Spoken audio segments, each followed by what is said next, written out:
The school bully beat me up so bad I ended up in a wheelchair. And my mom? She's this hotshot lawyer, and she became his defense attorney. In court, she twisted everything around and got him off completely. The kid who nearly killed me walked away free. Why? Because his dad paid for her college years ago. When I called her out on it, she didn't even flinch. Everyone's equal under the law, Carl. I can't throw away my professional ethics just because you're the victim. Jay just lost his temper. I couldn't let his whole life get destroyed. I watched that monster walk out of the courthouse like nothing happened, and I just laughed. I pulled out the papers I'd already drawn up to disown her and threw them right in her face. Since you're so ethical and so big on paying back favors, I said, I hope you're ready to defend what's left of your own pathetic life. Mom didn't even look at the papers. To her, I was just a dramatic teenager throwing a fit. Carl, are you done making a scene? She picked up the papers, crushed them without reading a word, and tossed them in the nearest trash can. Mr. Grant's throwing a thank you dinner at the Grandview tonight. You're coming. Jay will be there. He can apologize, and we can all move on. I couldn't believe what I was hearing. Move on? I was stuck in a wheelchair. The guy who put me here just got away with it, and she wanted me to go to his celebration dinner? I'm not going. The words came out cold and flat. I turned my wheelchair to leave. Mom's voice followed me, sharp with anger. Carl, can you stop being so petty? The Grants don't have money. This dinner is costing Mr. Grant half his monthly paycheck. If you don't show up, you're disrespecting me and him. I didn't look back. I just wheeled myself out of there as fast as I could,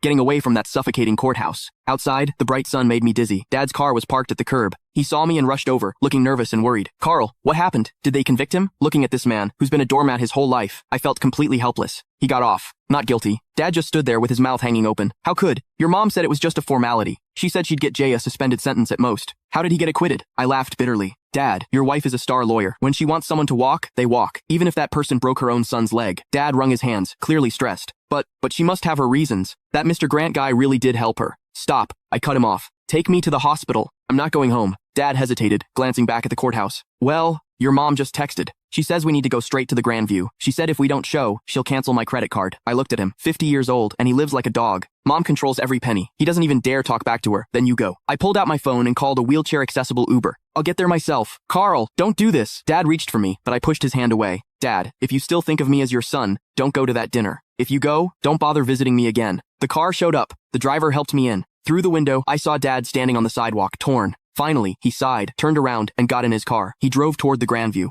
I closed my eyes, and the tears finally came. This was my family. A mom with some twisted hero complex, and a weak, spineless dad. And me, I was the throwaway kid. At the hospital, as soon as I got settled, my phone started blowing up. Jay had posted a bunch of photos on social media. In the pictures, he's holding champagne, looking smug as hell. My mom sat at the head of the table, smiling like everything was perfect. The caption, thanks, Aunt Susan. Justice might be slow, but it always wins. Cheers. Justice. Screw his justice. I opened the comments, full of ass-kissing from Jay's buddies. Jay's the man. Susan's a legal genius. Where's the cripple? Didn't he show up to toast you? Jay's reply, probably crying at home. Haha. I stared at the screen, my hands shaking. Then a new notification popped up. A money transfer from... Click the link in my bio to get the full story for free.